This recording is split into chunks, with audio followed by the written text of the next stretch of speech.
নবী সাল্লাল্লাহু আলাইহি ওয়াসাল্লাম এশার নামাজ পড়েছেন। কিসের নামাজ? এশার নামাজ পড়ে কাবা ঘরের পাশে হাতিম আছে, কাবার হাতিম, হাতিমের উপর তিনি শুয়ে আছেন ডান কাত হয়ে। ডান কাতে শোয়া সুন্নত। ডান কাতে শুয়ে আছেন, তন্দ্রা ভাব, পরিপূর্ণ ঘুম আসে নাই। এবার তিনি শুয়ে আছেন, হঠাৎ দুইজন ফেরেশতা আসলেন। কয়জন ভাই?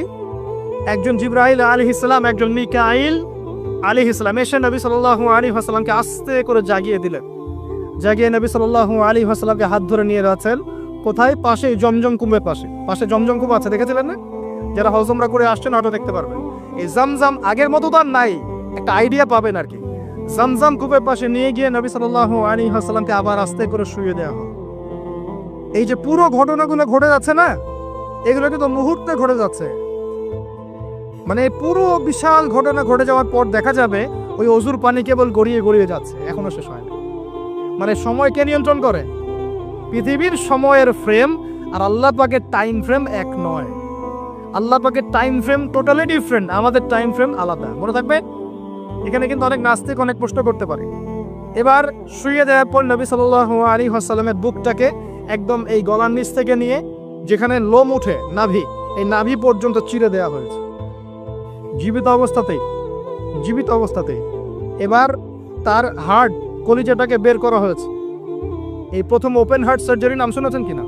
যে ওপেন হার্ট সার্জারি হচ্ছে। এবার এই কলিজাটাকে প্রথমে জমজমের পানি দিয়ে ধোয়া হয়েছে। কিসের পানি?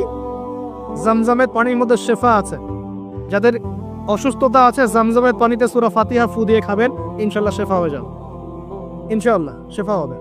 জমজমের পানিতে ধোয়ার পরে এর এই কলবটাকে, কলিজাটাকে ঈমান এবং হিকমতে পূর্ণ একটা পেয়ালা দিয়ে ধুয়ে দেওয়া হয়েছে। একটা পেয়ালার মধ্যে ঈমান নিয়ে আসা হয়েছিল এবং হিকমা, প্রজ্ঞা নিয়ে আসা হয়েছে। এটা রাখার পরে ঈমান প্রজ্ঞা দিয়ে ঢেলে এই পুরো জায়গাটা বন্ধ করে দেওয়া হয়েছে। কি রূপ কথা মনে হচ্ছে? আমরা যে নিঃশ্বাস নিচ্ছি এটাই কি আল্লাহর অলৌকিকত্ব না? এই যে হার্ট আমাদের পাম্প করতেছে, যখন আমরা ছোট বাচ্চা ছিলাম ওই সময় থেকে নিয়ে এখন পর্যন্ত পাম্প করছে। 1 সেকেন্ডের জন্য কি থেমে গিয়েছিল? এটাই তো অলৌকিকত্ব। যে আল্লাহ আমাদেরকে বাঁচায় রাখতে পারেন, সে আল্লাহর পক্ষে এগুলো করা কি অসম্ভব কিছু? আচ্ছা, এবার নবী সাল্লাল্লাহু আলাইহি ওয়াসাল্লামকে একটা বাহনের মধ্যে উঠানো হচ্ছে। বাহনটার নাম বোরাক। কি নাম? বোরাক। এবার বাহনটা হচ্ছে গাধার চেয়ে একটু বড়, খচ্চরের চেয়ে একটু ছোট এবং একটু লম্বা দেহের, সাদা রঙের। কি রঙের? এবার নবীজি এখানে উঠতে যাচ্ছেন, বাহনটা একটু ফাপড় নিল, একটু ভাব দেখালো আর কি। ভাব দেখানো বোঝেন কিনা? ওই যে আপনার গার্লফ্রেন্ড আপনার সাথে যা দেখায় আর কি। আছে তো গার্লফ্রেন্ড না ভাই? আলহামদুলিল্লাহ। তাহলে স্ত্রী তো দেখায়। স্ত্রী ভাব দেখালে সবর করতে হবে। কি করতে হবে? স্ত্রী ভাব দেখালে সবর করতে হবে, চুপ থাকতে হবে। এগুলো টিপস শেখেন, নাহলে পরে সমস্যা হতে পারে। স্ত্রী ভাব দেখাতে পারে, তখন সবর করতে হবে, চুপ থাকতে হবে। পরে দেখবেন ভাব নিজেই আবার ঠান্ডা হয়ে গেছেন সাথ। ঠিক আছে? আর নিচে গরম হয়ে গেলে সমস্যা। আপনি গরম হয়ে গেলে পুরো একদম তরকারি পুরো যাবে একেবারে।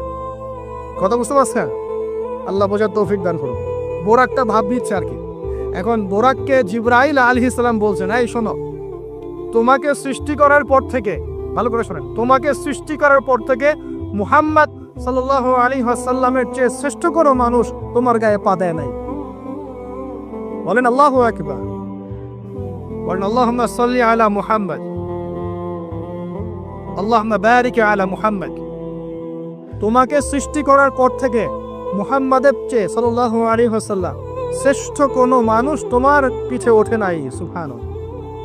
জান্নাত থেকে বাহনটা নিয়ে আসা হয়েছে। কোত্থেকে? জান্নাত থেকে। এবার তিনি বোরাকে উঠলেন। বোরাক, ও আচ্ছা, বোরাক এই কথা শুনে কি করলো?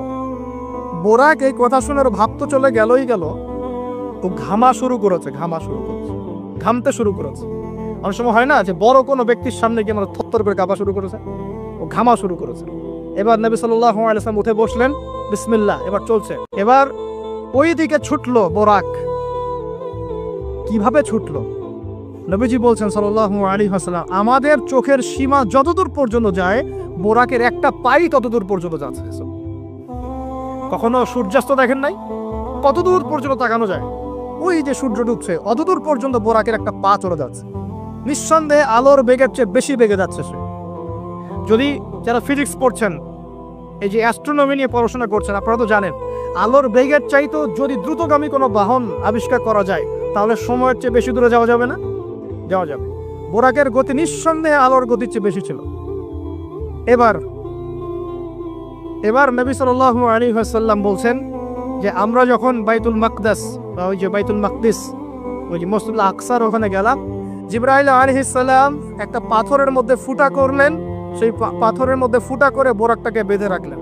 আর এই পাথরের ফুটার মধ্যেই সমস্ত নবী রাসূল, এই পর্যন্ত যত নবী রাসূল এসেছেন, ওই ফুটার মধ্যেই তাদের বাহনকে বেঁধে রাখতেন। সুবহানাল্লাহ।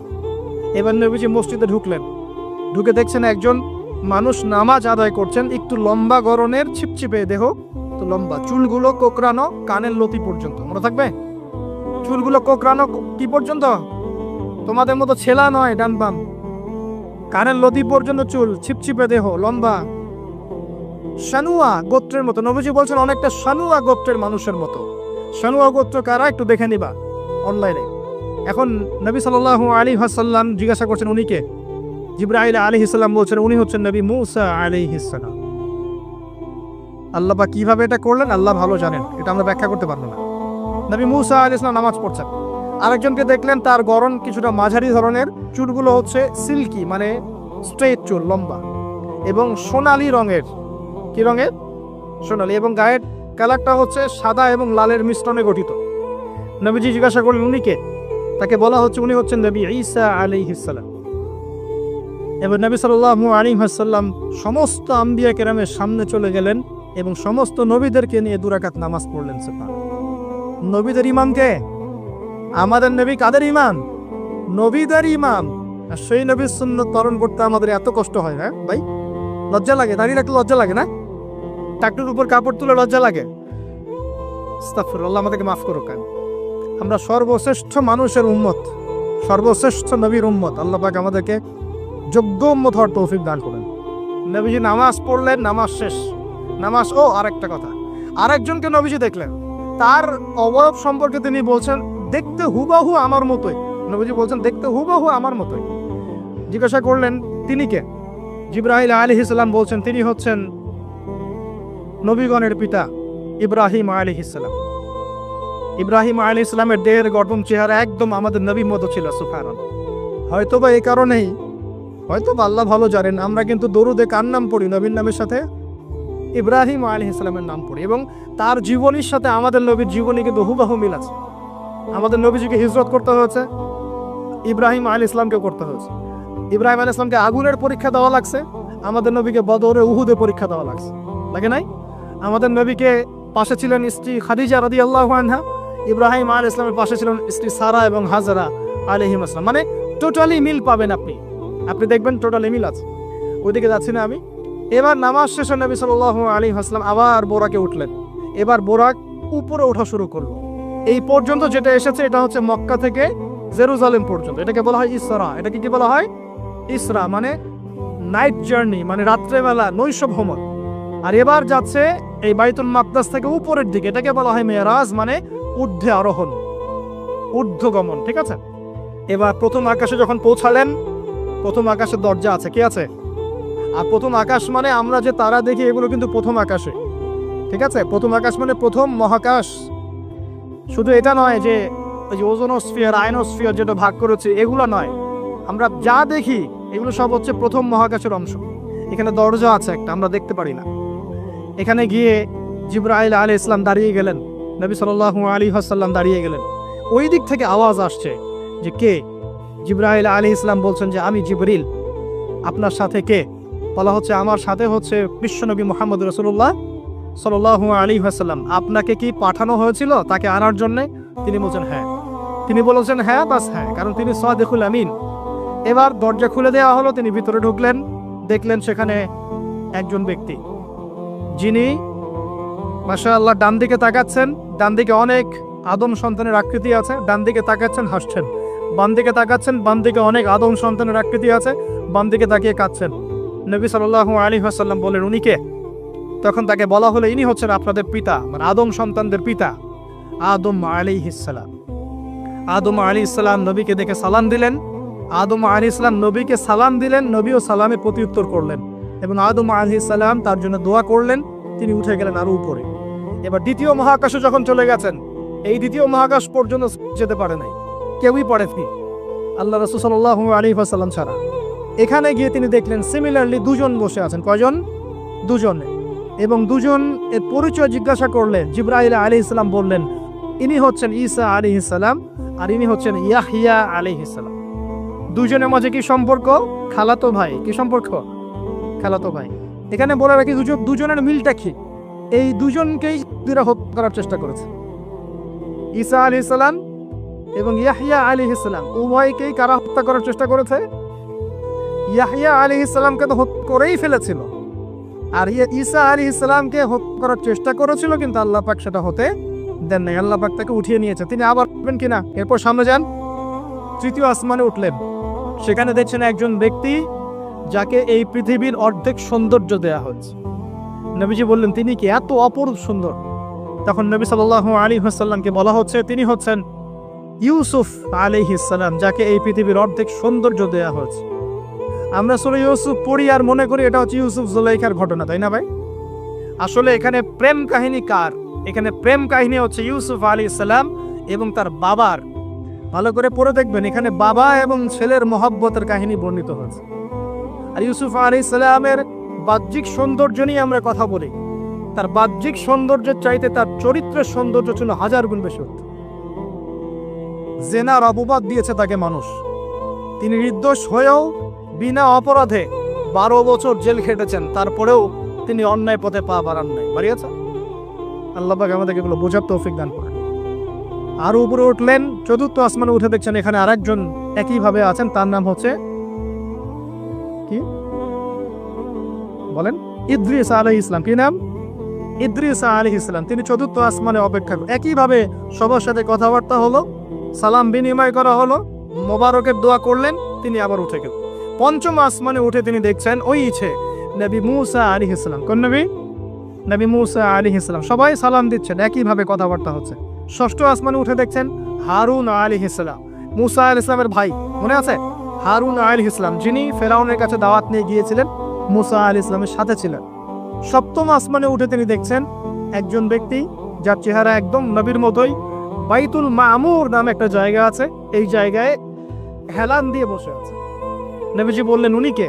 জিবরাইল আলাইহিস সালাম বলছেন উনি হচ্ছেন আপনার নবীদের সবার পিতা ইব্রাহিম আলাইহিস সালাম। ইব্রাহিম আলাইহিস সালামের আশপাশে অনেক ছোট ছোট বাচ্চা আছে, অনেক ছোট ছোট বাচ্চা। এই বাচ্চাগুলো কারা? এই যে মুসলিম অমুসলিমদের যাদের একদম নাবালক শিশুরা যারা মারা যায়, ওরা কি পাপ করেছে? এই নাবালক ছোট ছোট বাচ্চারা যারা মারা যায়, আল্লাহ রাব্বুল আলামিন তাদের রূহটাকে ওখানে রেখেছেন।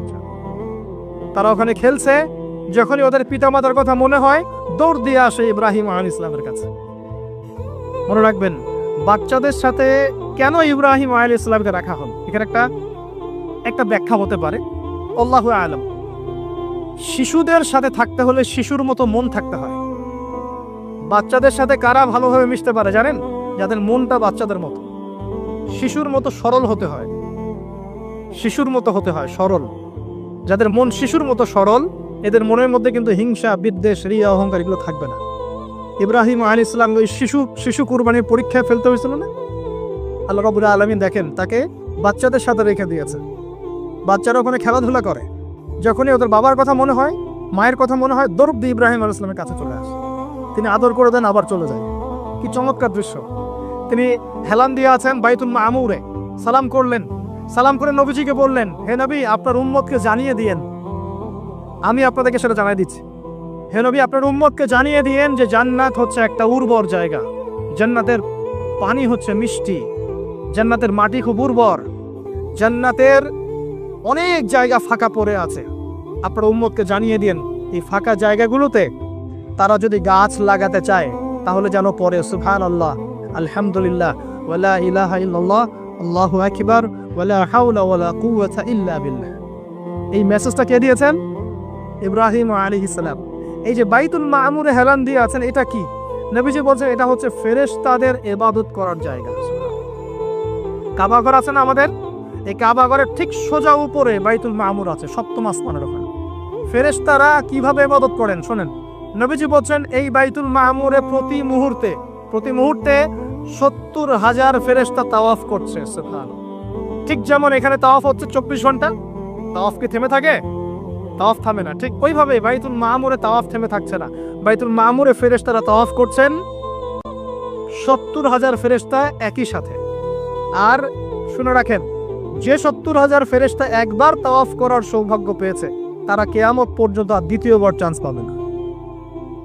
এবার কি চিন্তা করতে পারছেন ফেরেশতাদের সংখ্যা কত কত হতে পারে?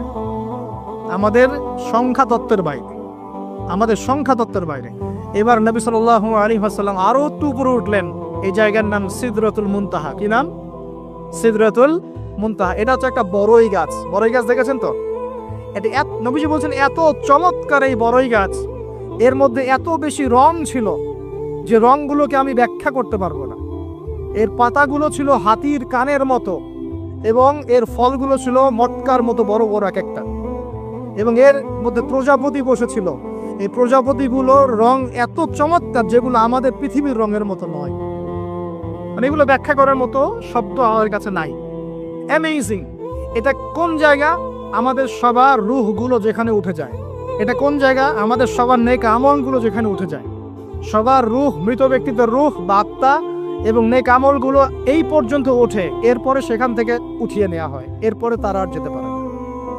একইভাবে উপর থেকে আল্লাহ পাকে কোন আদেশ আসলে এই সিদরাতুল মুনতাহা পর্যন্ত আসে, এরপর সেখান থেকে নিয়ে আসা হয়। আমি কি বুঝতে পারছি? এই হলো সিদরাতুল মুনতাহা, যেটা ফেরেশতাদের শেষ সীমা। এরপরে ফেরেশতারা আর যেতে পারবেন না। আল্লাহ পাকের নিকটবর্তী ফেরেশতারা ছাড়া নর্মাল যারা, তারা ওখানে যেতে পারবে। নর্মাল মানে বলছি যারা এমনি অন্যান্য দায়িত্বে আছেন তারা সেখানে যেতে পারবেন না। এই পর্যন্ত লাস্ট ওই যে লাইন থাকে না, ডেড লাইন, এটা ডেড লাইন, এরপর যেতে পারবে না। এবার আমাদের নবীকে এখানে বাহন চেঞ্জ করে দেওয়া হলো, অন্য একটা বাহন আরো দ্রুতগামী তাকে দেওয়া হলো। এই বাহনে করে নবীজি একদম আলো পর্দা ভেদ করে উপরে উঠছেন। সুবহানাল্লাহ। আল্লাহ পাকের একদম কাছাকাছি আসছে। কাছাকাছি আসার পর তিনি বলছেন, আমি তখন শুনতে পেলাম যে আল্লাহ পাকের নিকটস্থ ফেরেশতা যারা আল্লাহর আদেশ লিখে রাখেন, তারা কলম দিয়ে লিখছে আল্লাহর আদেশ। এই কলমের লিখার খসখস শব্দ আমি শুনতে পেলাম। সুবহানাল্লাহ, আল্লাহু আকবার। এবার আল্লাহ রাব্বুল আলামিন তাকে কাছে নিয়ে, শোনেন প্রিয় ভাই, উম্মতে মুহাম্মাদি শুনে রাখো, আল্লাহ পাক 3টে স্পেশাল ওহী করলেন। কয়টা ভাই? 3টা। অন্যান্য অনেক কথা তো হয়েছে, সেগুলো তো আমরা হাদিসের মধ্যে আমরা ডিটেলস বলতে পারছি না, সময় শর্ট। 3টে স্পেশাল ওহী আল্লাহ রাব্বুল আলামিন করেছেন। তার প্রথমটা হচ্ছে নবী সাল্লাল্লাহু আলাইহি ওয়াসাল্লামকে এই জায়গায় 50 ওয়াক্ত নামাজ হাদিয়া গিফট দেওয়া হলো। কত ওয়াক্ত? এবার নবীজি 50 ওয়াক্ত নিয়ে চলে আসছেন। আর পরের দুটা পরে বলছি। 50 ওয়াক্ত নিয়ে চলে আসছেন। আসার সময় এই যে ষষ্ঠ আসমানে, পঞ্চম আসমানে কার সাথে দেখা? মুসা। কে আমাকে বলছে? মুসা আলাইহিস সালাম। তিনি বলছেন, আল্লাহ পাক কি দিয়েছেন আপনাকে হাদি? নবী সাল্লাল্লাহু আলাইহি ওয়াসাল্লাম 50 ওয়াক্ত নামাজ। কত ওয়াক্ত? 50 ওয়াক্ত। এবার মুসা আলাইহিস সালাম বলছেন, আমার উম্মতকে 2 ওয়াক্ত নামাজ দেওয়া হয়েছে, সেটাই আমার উম্মত আদায় করতে পারে নাই। 50 ওয়াক্ত নামাজ আপনার উম্মত পারবে না, আপনি কমাই নিয়ে আসেন যান। তিনি আবার গেলেন 50 থেকে 45, আবার 45 থেকে 40, 40 থেকে 35, 35 থেকে 30, এই করতে করতে করতে করতে 5 ওয়াক্ত যখন আসলো, তখন নবীজিকে বলা হচ্ছে আপনি আরো কমাই নিয়ে আসেন। নবীজি বলছেন, আমার যেতে লজ্জা লাগছে, আল্লাহ পাক আমাকে এত বেশি কমিয়ে দিলেন, আরো কমাতে চাইতে আমার লজ্জা লাগছে। দেখেন, মুসা আলাইহিস সালাম বলেছিলেন আমার উম্মতকে 2 ওয়াক্ত নামাজ দেয়া হয়েছিল, আদায় করতে পারে নাই। উম্মতে মুহাম্মাদের মধ্যে এমন মানুষ নাই 2 ওয়াক্ত 1 ওয়াক্ত নামাজও পড়তে পারে না। নবীদের এটা হিকমা, দূরদর্শিতা। এবার নবী সাল্লাল্লাহু আলাইহি ওয়াসাল্লাম আল্লাহর কাছে গিয়ে আরজি পেশ করছেন। আল্লাহ রাব্বুল আলামিন বলছেন, 5 ওয়াক্ত নামাজ আমি দিলাম, কিন্তু 5 ওয়াক্ত যদি তোমার উম্মত আদায় করে 50 ওয়াক্তের নেকি দেওয়া হবে ইনশাআল্লাহ। আরেকটা বেনিফিট তোমার উম্মতের যে কোনো ব্যক্তি যে আমলই করুক না কেন 10 গুণ বাড়ায় নেকি দেওয়া হবে ইনশাআল্লাহ। কিন্তু তোমার উম্মতের কোনো ব্যক্তি যদি গুনাহ করে, তাহলে গুনাহকে 10 গুণ বাড়ায় দিব না ইনশাআল্লাহ। গুনাহ একটাই থাকবে। গুনাহ কি হবে? একটাই থাকবে। আর নেকির কাজ করলে 10 গুণ বাড়ায় দেওয়া হবে। 1 টাকা দান করছেন 10 টাকার নেকি হবে। 1 রাকাত নামাজ পড়ছেন 10 টাকাতে নেকি হবে। একটা সেজদা করছেন 10টা সেজদার নেকি হবে ইনশাআল্লাহ। কথা বুঝতে পারছেন? এটা হলো একটা গিফট বা হাদিয়া। সেকেন্ড গিফটটা হচ্ছে আল্লাহ রাব্বুল আলামিন নবী সাল্লাল্লাহু আলাইহি ওয়াসাল্লামকে সূরা বাকারার শেষের 2টা বা 3টা আয়াত ওহী করলেন। কয়টা ভাই? শেষের 2টা বা 3টা। লিল্লাহি মা ফিস সামাওয়াতি, এখান থেকে ফানসুরনা আলাল কওমিল কাফিরিন পর্যন্ত। এই আয়াতগুলোর ফজিলত সম্পর্কে এসেছে যে রাতের বেলা কেউ যদি এই আয়াতগুলো পড়ে ঘুমায়, সূরা বাকারার শেষের 2টা বা 3টা পড়ে ঘুমায়, সারা রাত তাহাজ্জুদের নেকি পাবে ইনশাআল্লাহ। এবং দৃশ্য অদৃশ্যের কোনো ক্ষতি তার কোনো অনিষ্ট সাধন করতে পারবে না ইনশাআল্লাহ। এই যে সমস্যা হয় ঘুমের মধ্যে, জিনের সমস্যা, জাদুর সমস্যা, বদনজর ইত্যাদি, কোনো রকম প্রবলেম তাকে ফেস করতে হবে না ইনশাআল্লাহ। সূরা বাকারার শেষের কয় আয়াত? কমপক্ষে 2 আয়াত, যদি পারেন 3টা আয়াত পড়বেন। 2টা হাদিয়া হল। 3 নম্বর হাদিয়াটা আরো বড়। 3 নম্বর হাদিয়া হচ্ছে নবী সাল্লাল্লাহু আলাইহি ওয়াসাল্লামকে আল্লাহ পাক বললেন, তোমার উম্মতের, একটু গৌর করে শোনেন, তোমার উম্মতের যে কোনো ব্যক্তি যত পাপই করুক না কেন, যদি আমার সাথে শিরকের পাপ না করে, শিরকের পাপ ছাড়া আমার সাথে সাক্ষাৎ করে, আসমান জমিন সমান যদি পাপ করে, আমি আল্লাহ তার সামনে আসমান জমিন সমান ক্ষমা নিয়ে হাজির হব ইনশাআল্লাহ। এই উম্মতের যে কোনো ব্যক্তি খালি লা ইলাহা ইল্লাল্লাহ মুখ দিয়ে পড়েছে, ইসলামের সামনে আত্মসমর্পণ করেছে এবং শিরক মুক্ত আমল করেছে, বেদাত মুক্ত আমল করেছে, ঠিক আছে, তার যত বড় বড় পাপই থাকুক না কেন, ইনশাআল্লাহ আল্লাহ পাক কোনো না কোনো ওসিলায় সেই পাপ মাফ করে দেবেন ইনশাআল্লাহ। এটা একদম লিখিত হয়ে গেছে। জান্নাতীদের 120 কাতার হবে। এই 120 কাতার মানুষের মধ্যে 80 কাতার হবে উম্মতে মুহাম্মাদের মধ্যে। আমরা কি শিরক মুক্ত আমল করতে পারবো না ভাই? সাহাবীরা অবাক হয়ে বলছেন, যদি সে চুরি করে, যদি সে জেনা করে, নবীজি বলছেন যদি সে চুরিও করে, যদি সে জেনাও করে, তবুও তাওহীদ ঠিক থাকলে জান্নাতে চলে যাবে। এমনকি তাওহীদ ঠিক করে চুরি করা শুরু করব? তাওহীদ ঠিক করে কি জেনা করা শুরু করব? এখানে আল্লাহ পাকের তাওহীদের গুরুত্ব বোঝানো হয়েছে। আর যে ব্যক্তি প্রকৃত তাওহীদে থাকবে সে কি জেনা করতে পারবে? আল্লাহ পাক আমাদের সবাইকে 3টা হাদিয়া গ্রহণ করার তৌফিক দান করুন।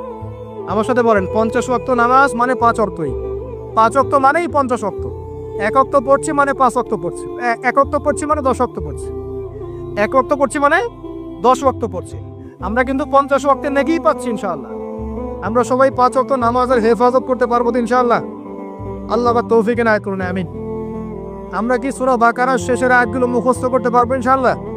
প্রত্যেক রাতে আমল করবো তো ইনশাআল্লাহ? আর শিরক মুক্ত আমল করার চেষ্টা করবো ইনশাআল্লাহ। একটা বই পড়বেন, কিতাবুত তাওহীদ, শিরক সম্পর্কে জানতে পারবেন ইনশাআল্লাহ। আল্লাহ পাক তৌফিক দান করুন। এবার নবীজি আসছেন, একটু শেষের দিকে মনোযোগ দেন, মনোযোগ হারান না, আর কিছু কথা বাকি আছে। নবীজি এবার আসছেন, আসার সময় তাকে জান্নাত জাহান্নাম দেখানো হয়েছে। কি দেখানো হয়েছে? জান্নাত এবং জাহান্নাম। নবীজি বলছেন, আমি জান্নাতকে দেখলাম। বিশৃঙ্খলা করেন না, আমি জান্নাতকে দেখলাম। জান্নাতকে দেখলাম, জান্নাতকে ঘিরে রাখা হয়েছে কষ্ট, ক্লেশ, এগুলো দিয়ে। মানে জান্নাতটা ঘেরা আছে কষ্ট দিয়ে, মানে জান্নাতে যেতে হলে কষ্ট করতে হবে, ঠিক আছে? ফজরের নামাজ উঠতে কষ্ট হয় না? সুদ ছেড়ে দেবো, এটা কষ্ট লাগতেছে না? কষ্ট হবে। আল্লাহর পথে চলতে হলে কিন্তু কষ্ট হবে। মানুষ ভালো মন্দ বলবে, অনেক সমস্যা।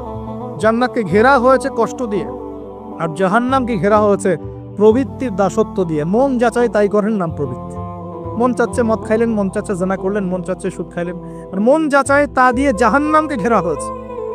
এবার নবীজি বলছেন, জাহান্নামে আমি উকি বেড়ে দেখেছি, জাহান্নামে দেখেছি বেশিরভাগ অধিবাসী, জাহান্নামের বেশিরভাগ মানুষ হচ্ছে উম্মতে মুহাম্মাদের নারী জাতি। বলেন নাউজুবিল্লাহ। এই নারী জাতি মানে আমার বোন, আপনার মা, আপনার স্ত্রী, আমার বোন, আমার মা, আমার স্ত্রী, আমাদেরই তো। নারী কি আমাদের বাইরে? কেন তারা জাহান্নামে যাবে? নবীজি বলছেন কয়েকটা কারণ। 1, তারা বেশি বেশি লানত এবং অভিশাপ করে। 1, 2, তারা এমন কিছু কাপড় পরে শেষ জামানায় বাইরে ঘুরবে যে কাপড়গুলো পরেও তারা নগ্ন থাকবে। 2, অর্থাৎ বেপরদামের কারণে। 3, তারা বুক পিঠ চাপড়ায়, প্রলাপ বিলাপ করে, এটা একটা কারণ। 4, তারা স্বামীর সাথে কখনো কখনো কুফরি করে। কেমন? স্বামী সারা জীবন যদি তাদের ভরণ পোষণ ভালোবাসা দিয়ে যায়, কোনো একদিন যদি কোনো সমস্যা সৃষ্টি হয়, বলবে যে সারা জীবন তোমার কাছে কিছুই পাইলাম। এই সব কিছুর ঊর্ধ্বে একটা কারণ আছে। এই সব কিছুর ঊর্ধ্বে একটা কারণ আছে, সেটা হলো, শোনেন, তাদের উদ্ধত মস্তকটা আল্লাহ পাকের বিধানের সামনে সহজে অবনত হতে পারে না, চায় না। এগুলো কিন্তু সব মেয়েদের জন্য নয়। উম্মতে মুহাম্মাদির একটা অংশের মেয়েদের জন্য আল্লাহ নবী এইসব কথা বলেছেন। আবার এমনও মেয়ে আছে, শোনেন, এমনও মেয়ে আছে যারা ঈমান আমল টিকে রাখার জন্য না খেয়ে থাকতেও রাজি আছে। এমনও মেয়ে আছে, এমনও বহু দিনী মেয়ে আছে আমাদের সমাজে যারা ঈমান আমল ধরে রাখতে চায়, পরিবার তাকে রাখতে দেয় না। ফেরাউনের ঘরে থেকেও একজন মেয়ে জান্নাতে গিয়েছে কি না? গেছে। অতএব আমরাও যে দুধে দেওয়া তুলসী পাতা এমন নই, আমাদের মধ্যে বহু খারাপই আছে। কিন্তু নবীজি এখানে স্পেশালি বলেছেন যে শেষ জামানার মেয়েরা নিসাউন কাসিয়াতুন আরিয়া, যারা কাপড় পরে থাকবে, মুইলাতুন মামিলাত, যারা অন্যকে আকৃষ্ট করবে, অন্যের দিকে আকৃষ্ট হবে, এরা জান্নাতে যাবে না, জান্নাতের গন্ধও পাবে না। নবীজি বলেছেন আমি জাহান্নামে দেখেছি বেশিরভাগ নারী জাতি। এখানে আমার মা, আমার বোন, আপনার মা, আপনার বোনের সতর্ক হওয়ার কি হেদায়েত আছে কি নাই? আর এই মেয়েদেরকে চালাই কি আমরা না অন্য কেউ? আমরাই তো আমাদের পরিবারকে চালাই কি না? আমরাই তো খাওয়াই পড়ে নাকি? তাহলে আমাদের পরিবারের বোনেরা কি পর্দা করতে পারবে না, প্রতিষ্ঠা করতে পারবেন না? পরিবারের আমাদের মায়েরা, বোনেরা, স্ত্রীরা পর্দা করবে না? এই দায়িত্ব আমাদের না? পরিবারের কর্তা আমরা নই? আল্লাহকে আমাদেরকে জিজ্ঞাসা করবেন না? অতএব আমরাও যেন সতর্ক হয়ে যায়, আল্লাহ পাক তৌফিক দান করুন। এই জন্য বলি, বিয়ে করতে হলে আগে দিনদারিতা দেখবেন, তারপর বিয়ে করবেন। দুনিয়াদারিতা দেখে বিয়ে করলে পরে পস্তাবে। ছেলে মেয়ে উভয়ের প্রতি একই নসিহত, বিয়ে করতে যদি হয়, বিয়ে যদি করতেই হয়, তাহলে দিনদারিতা দেখে বিয়ে করা।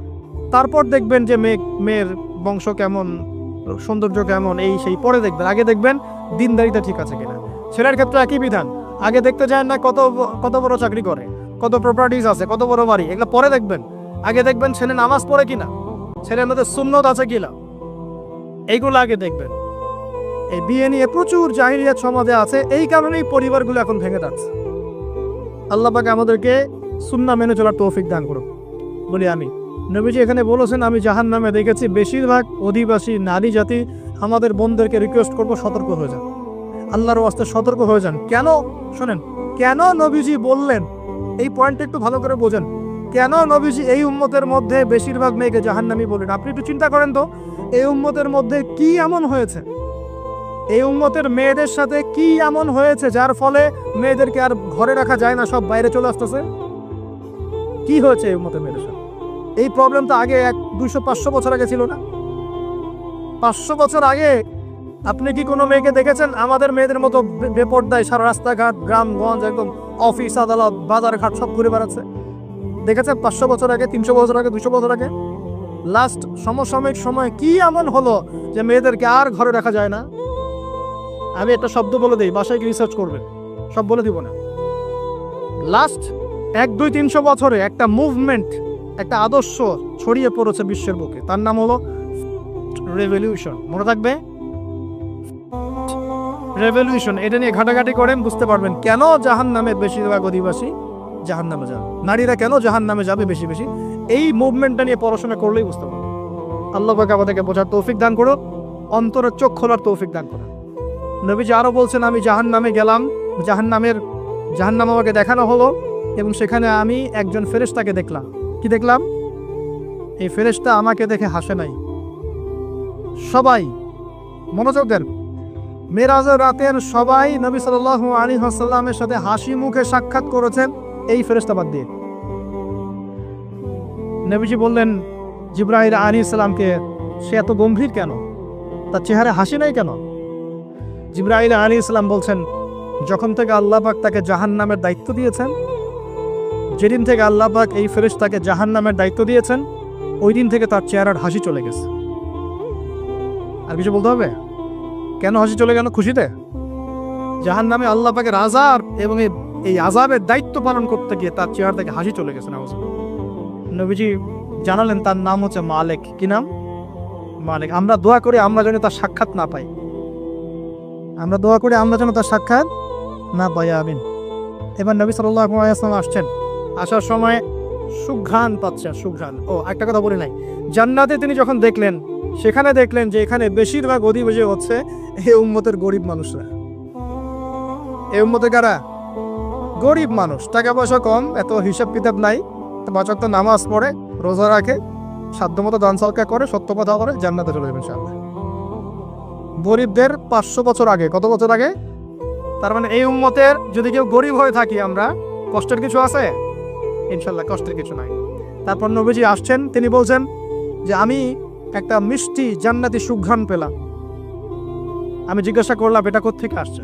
তখন জিবরাইল আলাইহিস সালাম বললেন এই ঘ্রাণ আসছে ফেরাউনের মেয়ের চুল আঁচড়ে দিত একজন দাসী। হঠাৎ একদিন চিরুনি পড়ে গেল হাত থেকে, সে বিসমিল্লাহ বলে চিরুনি উঠিয়েছে, আর দাসী শুনে নিয়েছে বিসমিল্লাহ মানে? বিসমিল্লাহ মানে কি? আল্লাহর নামে মানে কি? তোমার কি ফেরাউন আমার বাবা ছাড়া আরো কোনো ইলাহা আছে নাকি? তখন সেই মহিলা বলেছিল হ্যাঁ, আমি এক আল্লাহর ইবাদত করি। ফেরাউনেরও রব হচ্ছে আমার আল্লাহ। এই অপরাধে তাকে ফেরাউন বড় আগুনের কুণ্ডলি খুঁড়ে তাকে ওখানে নামিয়ে দিয়েছিল, এবং তার 3টা কি 4টা বাচ্চা ছিল। এই সব বাচ্চাগুলোকে তার চোখের সামনে পুড়িয়ে মেরেছে। শেষে একটা বাচ্চা ছিল, কোলের বাচ্চা। এই বাচ্চাকে নিয়ে সে লাফ দিবে, তাকে বাধ্য করা হচ্ছে। সে তো নিজে মরতে রাজি, কিন্তু বাচ্চাটা মায়া লাগবে না, সে বাচ্চাকে নিয়ে লাফ দিতে চাচ্ছে না। তখন আল্লাহ পাক ওই বাচ্চার জবানে আল্লাহর কুদরত, আল্লাহর মোজেজা চালু করে দিলেন। ওই বাচ্চা কথা বলা শুরু করছে। ওই বাচ্চা বলল, হে আম্মা ইসবিরি ইয়া উম্মা, হে আমার মা সবর করো। আমাদের জন্য আল্লাহ পাক জান্নাত রেখেছেন, আলহামদুলিল্লাহ, লাভ দিয়ে জান্নাত। ওই যে ফেরাউনের স্ত্রী বলা ঠিক না এখানে, ফেরাউনের ওই দাসী যে চুল আশ্রয় দিত, আসিয়া, যার নাম বলা হয় কোনো কোনো জায়গায় আসিয়া, এবং তার সন্তানদেরকে যেখানে দাফন করা হয়েছে ওখান থেকে জান্নাতের ঘ্রাণ আসছে। কে পেলেন এই ঘ্রাণ? রাসূলুল্লাহ সাল্লাল্লাহু আলাইহি ওয়াসাল্লাম। এবার তিনি চলে আসছেন, এসে কাবা ঘরের হাতিমে আবার এসে সেখানে আসলেন। এখানে বিমর্ষ মুখে বসে আছে। কেন মন খারাপ? যে আমি যদি এই ঘটনা যদি কালকে এখন সকালে সবাইকে বলা শুরু করি, সবাই তো আমাকে এখন কি বলবে? মিথ্যাবাদী বই, এমনিই তো মিথ্যাবাদী বস, এখন এই ঘটনা আবার বিশ্বাস করবে কিনা? এখন সকালবেলা আবু জাহেল আসছে, আয়েশা বলছে যে কি নতুন কিছু ঘটনা ঘটছে নাকি, নতুন করে ঘটনা আছে নাকি, টিটকারি করলো আর কি। রাসূল সাল্লাল্লাহু আলাইহি ওয়াসাল্লাম বলছেন, আমি গতকালকে আকসায় গিয়েছিলাম। এখন আবু জাহেল বলছে, ও আচ্ছা চমৎকার, আকসায় গিয়েছিলেন, তাই নাকি, আর কি করেছো? তো যে আমি এই ঘটনা ঘটেছে আমার সাথে। তখন সবাইকে সে ঢোল পিটায় নিয়ে আসলো, আরে আসো আসো, মুহাম্মদ কি বলে শোনো, দেখো কি বলে, তো পাগল হয়ে গেছে নাউজুবিল্লাহ। বলছে আকসায় গিয়েছিল, বলো তো আকসায় কি কি আছে? সুবহানাল্লাহ, আল্লাহ রাব্বুল আলামিন, এখন যেমন ভিডিও দেখি না আমরা, এইভাবে আল্লাহ রাব্বুল আলামিন মসজিদুল আকসাকে নবীর সামনে তুলে ধরলেন, সামনে এসে। এবং নবী সাল্লাল্লাহু আলাইহি ওয়াসাল্লাম দেখে দেখে বলছেন আকসায় কয়টা দরজা আছে, কয়টা জান্নাত আছে, পূর্ব দিকে কি আছে, পশ্চিম দিকে কি আছে, সিঁড়ি কয়টা, সব বলে দিলেন মাশাআল্লাহ। এরপর আবু বকর সিদ্দিকের সামনে একজন কাফের গিয়ে বলছে, জানো মুহাম্মদ কি বলেছে? মুহাম্মদ এই কথা বলেছে। আবু বকর সিদ্দিক তখন বলছেন যে আমি তো এর চাইতে কঠিন কথা বিশ্বাস করি। আমি তো বিশ্বাস করি যে নবী সাল্লাল্লাহু আলাইহি ওয়াসাল্লামের কাছে আসমান থেকে আল্লাহর ওহী আসে, আর মেরাজের রাতটার এমন কি, আমি তো বিশ্বাস করি আল্লাহ তার সাথে কথা বলেন, আল্লাহ পাকের কথা তার কাছে আসে, আল্লাহর কালাম তার কাছে আসে। ওই দিন থেকে নবী সাল্লাল্লাহু আলাইহি ওয়াসাল্লামের এই সাহাবীর নাম হয়ে গেল আবু বকর সিদ্দিক। এখন এর মাঝখানে আর কয়েকটা কথা হয়েছে, আমাদের নবী পরে হাদিসে জানিয়েছেন, এগুলো বলে শেষ করছে। নবীজি বলছেন, আমি যখন মেরাজের রাতে গিয়েছি, আমাকে আল্লাহ পাক কিছু আযাব দেখিয়েছেন। কি দেখেছেন ভাই? আমরা দোয়া করি আল্লাহ পাক এই আযাবগুলো থেকে আমাদেরকে বাঁচান, এবং যে পাপের কারণে এই আযাব হয় সে পাপ থেকে আমাদেরকে বাঁচান, বলেন আমিন। আরেকটা কথা বলে রাখি, যেহেতু নবীকে এই আযাবগুলো দেখানো হয়েছে, অন্য কোনো নবীকে কিন্তু দেখানো হয় নাই। কাকে দেখানো হয়েছে? আমাদের নবীকে। তার মানে এই পাপগুলো এবং এই আযাব আমাদের উম্মতের মধ্যেই বেশি থাকে। বুঝতে পারছেন না মনে হয়? এই আযাব এবং পাপগুলো কি অন্য কোনো নবীকে দেখানো হয়েছে? আমাদের নবীকে দেখানোর কারণ কি? কারণ আপনার উম্মতের মধ্যে এই পাপগুলো ছড়াবে বেশি, এবং আপনার উম্মতের একটা অংশ এই আযাবগুলো ভোগ করবে। কি আযাব? নবীজি যাচ্ছেন, দেখছেন, যুবকরা শুনে ভালো করে, নবীজি দেখছেন একটা চুলা, কি ভাই, তন্দুর রুটি দেখেছেন যে চুলায় রান্না করে, ঠিক ওই রকম শব্দই হাদিসে এসেছে, তান্দুর।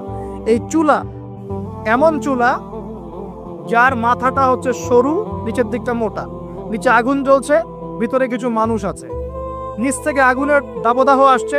যখন এই আগুন আসছে জাহান্নামের, তখন তারা ধাউ ধাউ করে উপরে উঠছে, আবার যখন আগুন নেমে যায় তখন তারা নিচে নেমে যায়। নবীজি মর্মান্তিক দৃশ্য দেখে বললেন যে এরা কারা, যাদেরকে এমন আযাব দেওয়া হচ্ছে? জিবরাইল আলাইহিস সালাম বললেন, যুবক ভাই শোনেন ভালো করে, জিবরাইল আলাইহিস সালাম বললেন, এরা হচ্ছে আপনার উম্মতের সেই সব ব্যক্তি যারা বিবাহ বহির্ভূত জিনা করেছিলেন। এই পাপটা মারাত্মক। আল্লাহ পাক আমাদের সবাইকে পাপ থেকে ফিরে আসার তৌফিক দান করেন, এবং এই পাপ যদি করে থাকেন হতাশ হবেন না, তওবা করে আজকেই ফিরে আসবেন। তওবা করলে আল্লাহ পাক যে কোনো পাপ মাফ করে দেবেন ইনশাআল্লাহ। যে কোনো পাপ তওবা খাস করতে হবে, কোনোদিন এই পাপে লিপ্ত হওয়া যাবে না। এই যে গত 3-4 দিন আগে একটা দিবস চলে গেল না, লক্ষ লক্ষ কোটি কোটি যুবক যুবতী পাপ করেছে, করে নাই? আর আমরা উস্কে দিয়েছিলাম কাছে আসার গল্প, অমুক তমুক, হাবি যাবি, কত কথা। আর এদের স্লোগানগুলো এত চটকদার, খুব মজা লাগে, খুব মজা, মুখরোচক ভাবে উপস্থাপন করে। আল্লাহ পাকের কাছে আসার গল্প করা যায় না, রাসূলের কাছে আসার গল্প করা যায় না। আসলে এখনকার মিটগুলো এতটাই নির্লজ্জ হয়ে গেছে। কেন বলছি শোনেন, ইসলামের সাথে শত্রুতা তো আছেই, কোনোদিনও আল্লাহর কাছে আত্মসমর্পণ করা লাগে এমন কোনো ওয়ার্ডও বলবে না। টাইটেল দিবে ভূমিকম্পের কাছে মানুষ কত অসহায়, টাইটেল দিয়েছে একটা। প্রাকৃতিক বিপর্যয়ের সামনে মানুষ কত অসহায়, প্রকৃতির কাছে মানুষ কত অসহায়, এসব টাইটেল দিয়ে ভিডিও দিচ্ছে। ওই যে ভূমিকম্প ইস্যুতে একটা বারও বললো না যে এই আল্লাহ পাকের কাছে আল্লাহর শক্তির সামনে মানুষ কত অসহায়। ওই শব্দ ব্যবহার করা যাবে না। ওই শব্দ ব্যবহার করলে আপনি মৌলবাদী হয়ে যাবেন। যে প্রকৃতিটা কি? প্রকৃতি কে? প্রকৃতি কাকে বলে? কত প্রকার? প্রকৃতির স্রষ্টা কে? প্রকৃতি কে নিয়ন্ত্রণ করছে? ভূমিকম্পের কোনো ক্ষমতা আছে না? ভূমিকম্প যে দেয় তার ক্ষমতা আছে। এই সাগরের কোনো ক্ষমতা আছে? সাগরে যে জলোচ্ছ্বাস দেয় তার ক্ষমতা আছে। এই মাটিটাকে স্থির কে রেখেছে? এখন আমরা তো এখনো মহাবিশ্বে ঘুরছি না? এই যে ওয়াজ করছি যখন আমরা, এখনো পৃথিবীটা ঘুরছে। আমরা কি বুঝতে পারছি? কে পৃথিবীকে স্থির রাখলো? কেউ বলবে না যে আল্লাহর আযাবের সামনে মানুষ কত অসহায়। হ্যাঁ, বলবে প্রকৃতির সামনে মানুষ কত অসহায়, ভূমিকম্পের সামনে মানুষ কত অসহায়। মানে এমন এমন চটকদার কিছু শব্দ দিবে, এই শব্দগুলো আপনাকে চিনিয়ে দিবে যে কারা আল্লাহর বাহিনী, কারা আল্লাহর দুশমনের বাহিনীর মধ্যে আছে। তো এখানে যুবকদেরকে উৎসাহিত করা হয়েছে না জেনার জন্য। আর নবী সাল্লাল্লাহু আলাইহি ওয়াসাল্লামকে কেন দেখানো হলো? কারণ তার উম্মতের মধ্যে জেনার পথ ছড়িয়ে পড়ে বেশি। কিসের মধ্যে? চুলার মধ্যে শাস্তি দেওয়া হচ্ছে, চুলায় শাস্তি দেওয়া হচ্ছে। নবীজি বলছেন তাদের ভিতর থেকে এত দুর্গন্ধ বের হচ্ছিল যেন মনে হচ্ছিল যে কোনো পাবলিক টয়লেটের পাশ দিয়ে আমরা যাচ্ছিলাম।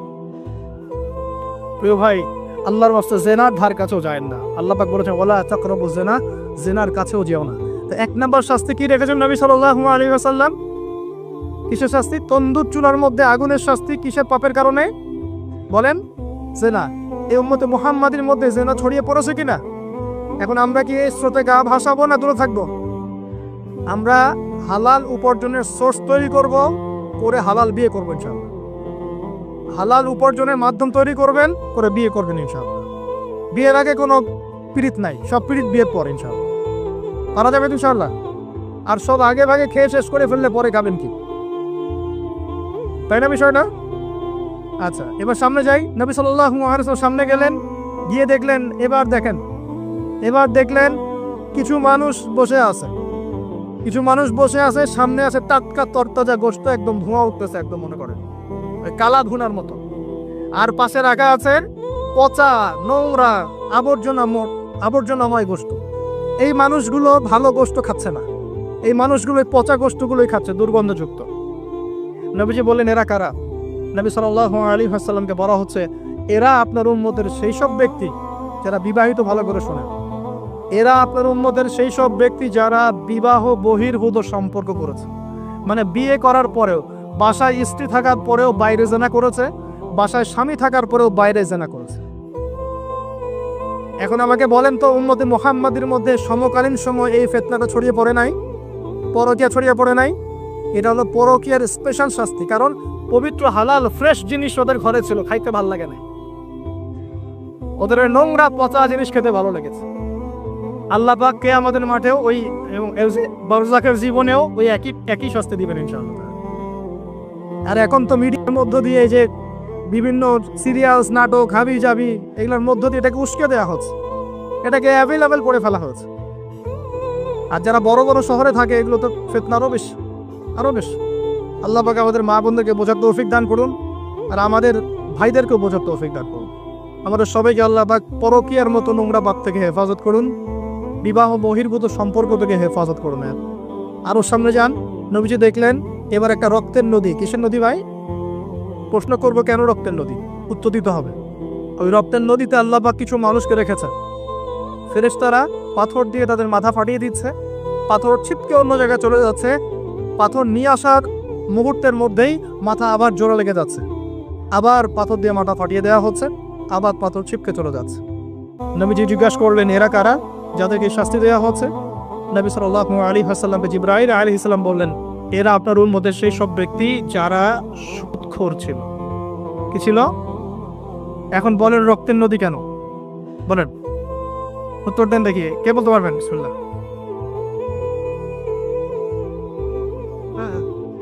মাশাআল্লাহ, মাশাআল্লাহ, শুকরিয়া। সুদের মধ্য দিয়ে এক শ্রেণীর মানুষ ধনী হয় আর এক শ্রেণীর মানুষ গরিব হয়। সুদের মধ্য দিয়ে গরিব মানুষের রক্তটাকে চুষে খাওয়া হয়। এই কারণেই কিয়ামতের মাঠে এবং বারজাখের জীবনে রক্তের নদীতে ফেলে মাথাটা ফাটিয়ে দেওয়া। মাথা কেন ফাটানো হবে? এই মাথা দিয়ে শয়তানি বুদ্ধিটা বের করেছিল যে ইন্নামাল বাইউ মিসলুর রিবা, সুদ হচ্ছে ব্যবসার মতোই। এই শয়তানি কোত্থেকে বের হয়েছে? এই মাথা থেকে। এই কোন মাথা মাথায় দেওয়া। আল্লাহ পাকের শাস্তি খুব নিপুণ। আমি চিন্তা করার চেষ্টা করেছিলাম আজকে কেন এই শাস্তিগুলো এইভাবে আসবে। আল্লাহু আ'লাম বিসওয়াব, আল্লাহ ভালো জানেন। তবে আমাদের কাছে এটা মনে হয়। এরপর সামনে যান। এই পাপের কারণে আরো কিছু মানুষকে শাস্তি পেতে দেখা গেছে। নবীজি দেখেছেন আরো এক শ্রেণীর মানুষ যাদের পেটটা ফুলে আছে। প্রাসাদ দেখেছেন, অট্টালিকার মতো পেটটা ফুলে আছে, ভিতরে সাপ কিলবিল করছে। না না না না না, নবীজিকে জিজ্ঞেস করলেন এরা কারা? এই হাদিসেও আছে এরা ছিল আপনার উম্মতের সুদখোর ব্যক্তিরা, পেটের ভেতর সাপ কিলবিল করছে। আর একটা জায়গায় তিনটা দেখা গেছে সুদখোরের শাস্তি। কয়টা ভাই? তিনটা। একটা দেখলাম রক্তের নদীতে মাথা ফাটানো, আরেকটা হচ্ছে পেটের মধ্যে সাপ কিলবিল করছে, আরেকটা হচ্ছে দেখলেন কিছু মানুষ পানিতে হামাগুড়ি দিচ্ছে এবং পাথর খাচ্ছে। কি খাচ্ছে ভাই? পাথর। এবং এই পাথরটা ভিতরে যাচ্ছে, গিয়ে পিছনের রাস্তা দিয়ে বের হয়ে যাচ্ছে। নবীজি বলেন এরা কারা? একই উত্তর দিলেন জিবরাইল আলাইহিস সালাম, এরা হচ্ছে আপনার উম্মতের সুদখোর ব্যক্তিরা। সুদের এই তিনটা শাস্তি স্পেশাল দেখা গেছে। কেন আল্লাহ ভালো জানেন, আমরা সব ব্যাখ্যা করতে পারবো না।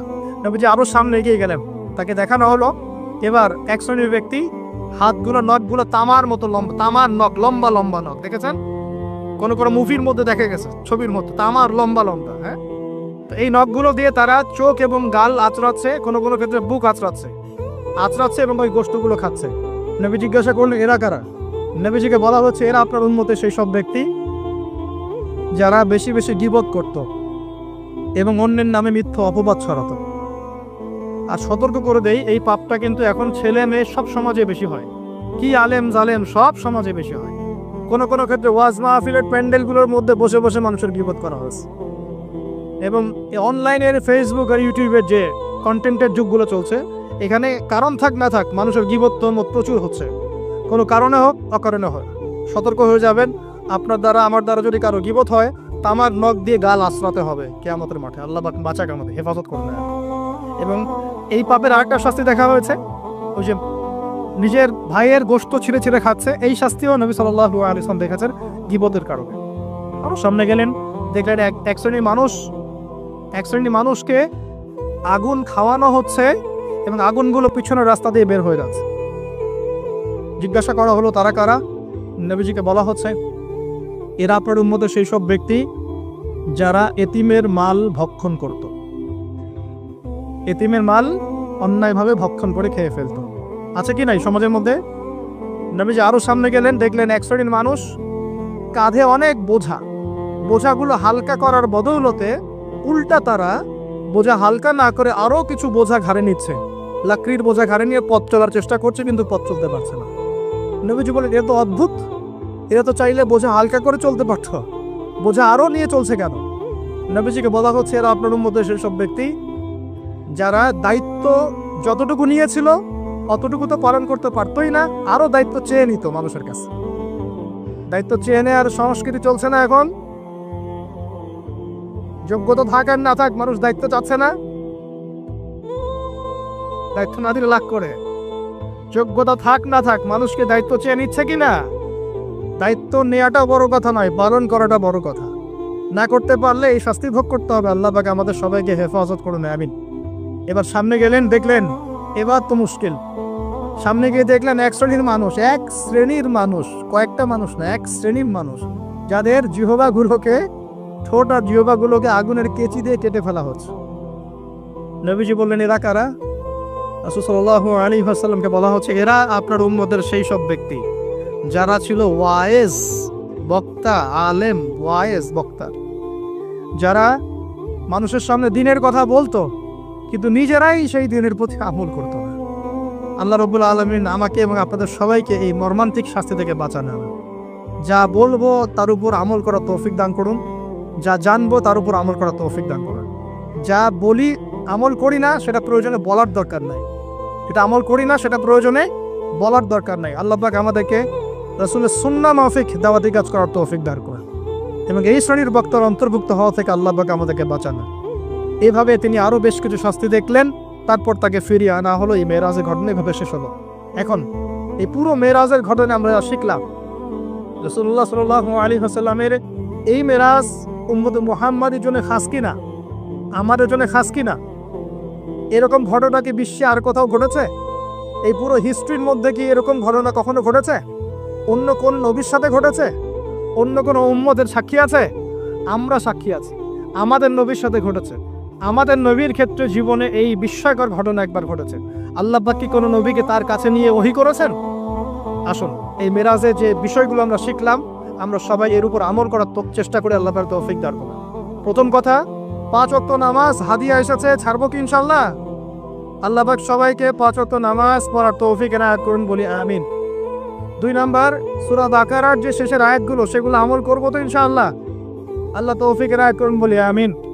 তৃতীয়ত হচ্ছে, শিরকের পাপে লিপ্ত না হলেই জান্নাতে যাবো ইনশাআল্লাহ। শিরকের পাপে লিপ্ত হবেন কখনো? আল্লাহ পাক শিরক কি কেন বোঝার তৌফিক দান করুন, শিরক মুক্ত আমল করার তৌফিক দান করুন। যে শাস্তিগুলো দেখে এসেছেন নবী সাল্লাল্লাহু আলাইহি ওয়াসাল্লাম, আমাদের মা বোনদেরকে কি বেপরদায় রাখবো? ফার্স্ট রেভলিউশনে ধোকায় পড়বো? আমরা কি জান্নাতে যাওয়ার জন্য একটু কষ্ট করতে পারবো না? ইনশাআল্লাহ। আর জাহান্নাম ঘেরা আছে প্রবৃত্তি দিয়ে, প্রবৃত্তির দাসত্ব করব? সুদ কি খাবো?